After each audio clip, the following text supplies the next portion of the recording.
Hello everybody, hope you're doing well. Welcome to a very interesting video. Which champions have aged the best? What am I talking about? I got an interesting topic based video. This was meant to be kind of like a top 5 that turned into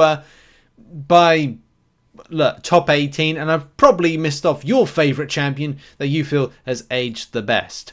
So this all starts a little while ago. I saw this really interesting forum thread, which I thought let's make a cool video on this one, just to kind of cover it. I kind of expand it because I also reached out to you, the RichTheMan community, and in the community tab, I got your suggestions on who you feel are some of the best champions that have aged the best. It's very difficult to kind of frame why, what, and how. The why, what, and how would be, look, early champion from 2015, 16, 17, or even 2018 that has had 0 to no buffs and is still relevant under the game meta.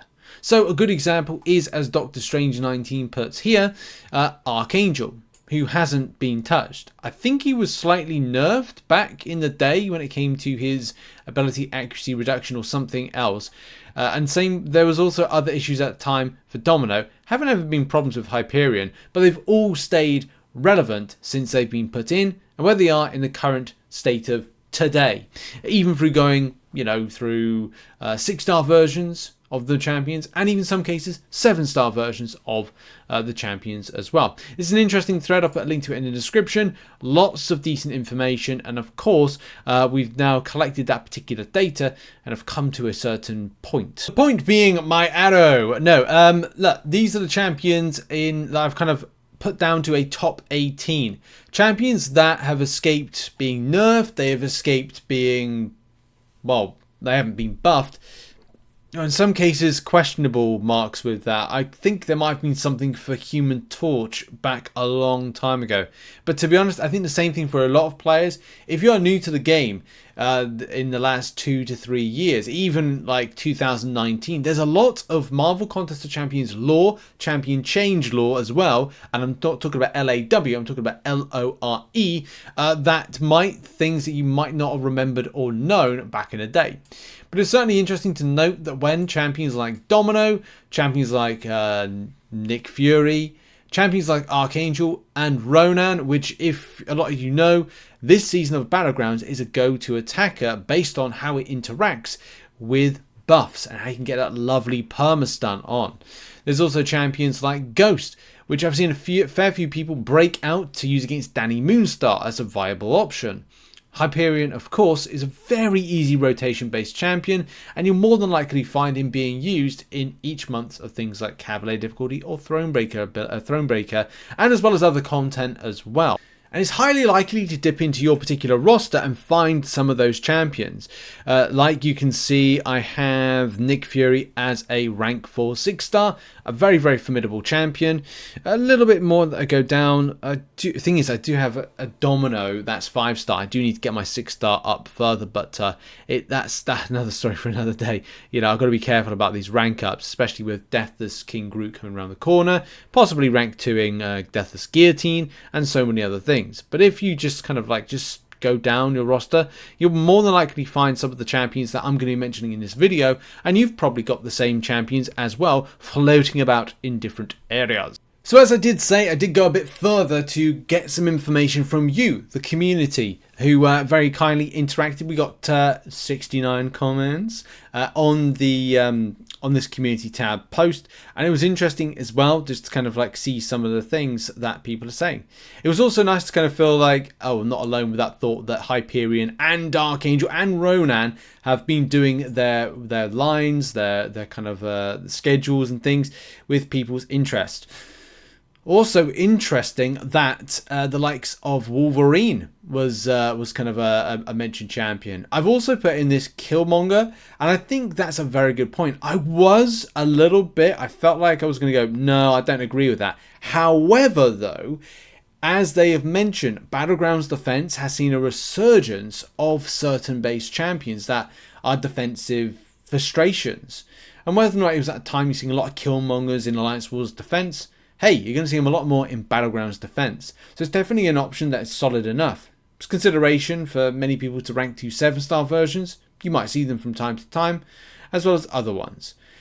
I do draw the line at kind of the buffed versions or heavily buffed versions of champions. But definitely the interest of seeing things like Magic and Quake come up, as well as Archangel being quite a popular champion, is definitely there. It was in, I don't know what I was supposed to, but from 2014 to 2024, a lot has changed. Yes. I forgot to mention that all of these champions here have changed. They've changed a lot.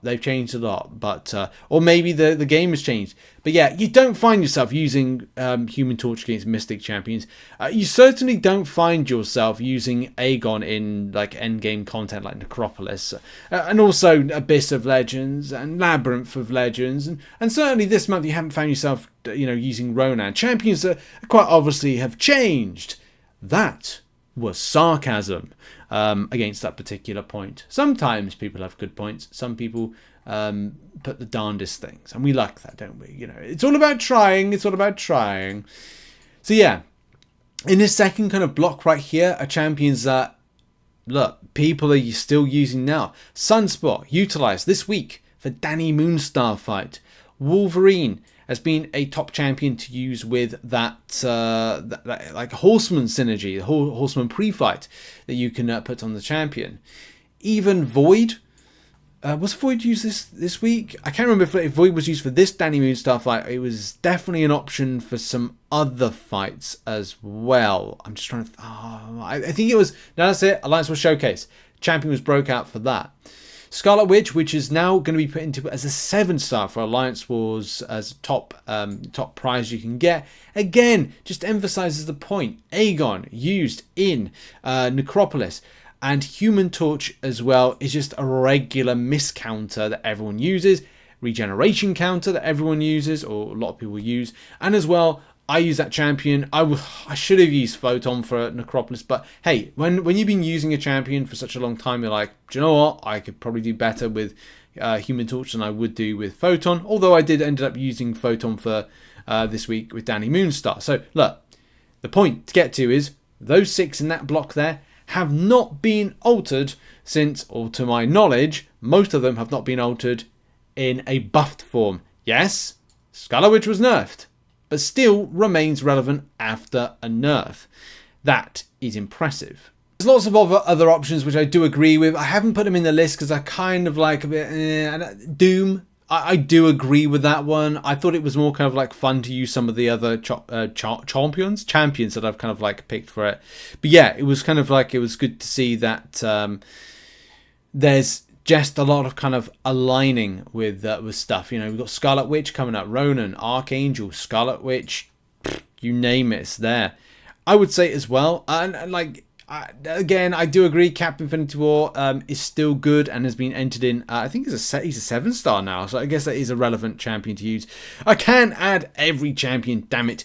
We were dangerously close to a top, what is it, like a top 20, but I decided to stop on 18 because I just thought, we're just going to get to a certain point that's just absolutely ridiculous. But as I said, the last block of the 3 are just champions that have again just done a solid. Elsa Bloodstone remains another go-to Battlegrounds options, whether in attack and in some cases in defense, especially if you switch your masteries to have double edge, so you're instantly bleeding and therefore can pretty much find yourself getting a W. There's other instances where this champion is just brilliant. Again, just used quite regularly by people if it's questing, if it's not questing. It's content like showcases, Alliance Wars showcases, not this month, but next month probably, or the month after. But as well, Battlegrounds is the main thing. Medusa always is a great champion. I find myself regularly using that champion. I wouldn't be surprised if that'd be a 7-star at some stage, if it wasn't already a 7-star. Maybe it is, maybe it isn't. I can't remember. Blade, of course, again, another old timeless champion that recently entered in a 6-star. A lot of people have him. I don't know if anybody has like ranked him up, but I think he's going to go under the radar. We talked about Killmonger being that Battlegrounds defense and also Alliance Wars defense and just constant defense option that is always there backing up the player base if you're looking for anything that's defensive and solid. From an attacking point of view, again, debatable. Synergies maybe. Yeah, you can go one way with it, but maybe it's the other way that kind of doesn't set him up as a strong option. Anyway, whatever. And then we finish off with Quake and Magic, 2 champions I'd love to see as 6 stars. Well, if they did become 6 stars, they'd only become 6 stars when we get 8 stars, or getting close to 8 stars, to be brutally honest. Mainly because their damage ceiling is just so good, and at the same time, taking on really difficult content is going to be where one of them excels in the shape and form of Quake. And of course, has been timeless. They haven't nerfed her. They don't do it, and of course, would it be as bad nowadays? It's hard to say because there's only 5-star ascended version. Ascending a champion now puts this kind of like increased relevance on, and you may find yourself kind of like utilizing that champion. The same thing can be said for Magic. Magic can be a lot. Yes, can be a lot when it comes to highly signatured, and yes, as a 5-star could be quite annoying if ascended. I've definitely faced off against one in the past, especially with Limbo. However, though, yeah, from an attacking point of view, it depends on the type of content, but definitely timeless and hasn't been altered in the past. So, yeah, really interesting deep dive and delve into this. Really interesting stuff from the community tab and as well from this particular thread right here. So yeah, get involved if you want to do with the comment section. Go to the community tab, have your say, and also check out the forum thread and have you say that, chat to the people there. Shout out to everybody that got involved with this. Really interesting stuff. And do you agree with some of the suggestions? Put it in the comment section. Check out some other content. Have a lovely weekend, and I'll see you soon. Bye bye.